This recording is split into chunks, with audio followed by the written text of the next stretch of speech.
Now, the Lord has spoken with me this night. The Lord spoke with me this night, beloved people.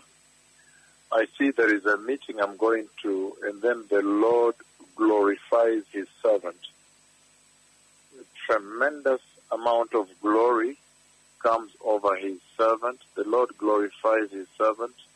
There's a meeting I'm going to, and the Lord does glorify his servant. Tremendous glory of the Lord comes like almost like what happened in Helsinki when he totally transfigured his servant, covered him with his glory, white, total glory. There is going to be big, radiant glory, and when the man of God moves, the glory beams, glows all over, and covers the entire place and room. So there is a meeting I'm going to. I do not know whether it is Sweden, because I'm headed to Sweden, the big conference in Europe in Sweden, or it is the subsequent meeting, the following meetings in Spain, maybe Australia, but there is a meeting I'm going to where the Lord will glorify his servant. And right now I'm on my way to Sweden. So maybe it is Sweden, or if not Sweden, it is Spain or Australia. But there is a meeting I'm going to where the Lord is going to glorify me totally with pure white glory. And when I walk in, the glory glows, pure white, blinding in fact, glows, it radiates and glows. So these are the times we live in, beloved people. The Messiah is coming.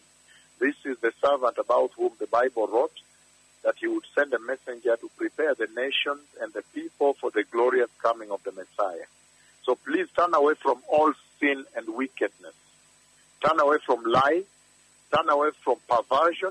Turn away from falsehood, corruption, sexual sin.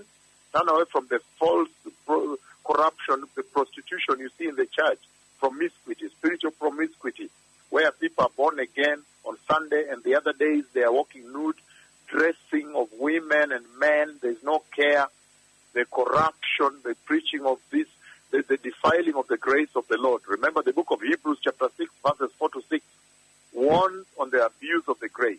And remember Hebrews chapter 10, verses 26 to 31, warns on the abuse of the grace you see in the church.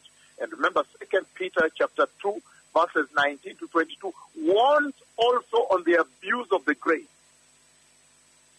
There is only one sacrifice, the blood of Jesus sacrificed on the cross at Calvary. So you cannot abuse it. That is the blood sacrifice that brings the church into salvation, deliverance, and entry into eternity in heaven.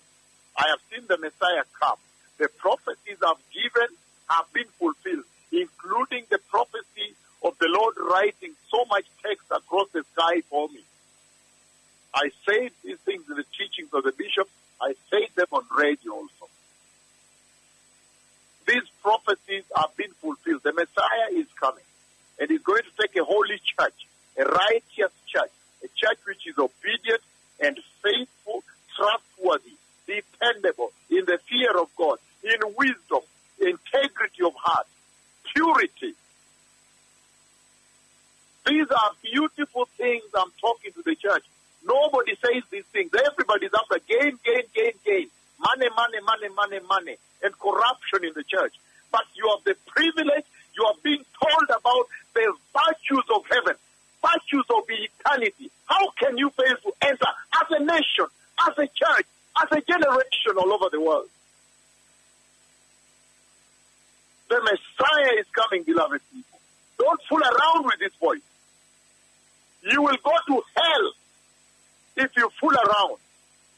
Keep away the wickedness and evil. Choose holiness. Choose righteousness. Choose the fear of God. Integrity. Wisdom. Faithfulness. Obedience. Trustworthiness. Beyond reproach. Above God. Change your dressing.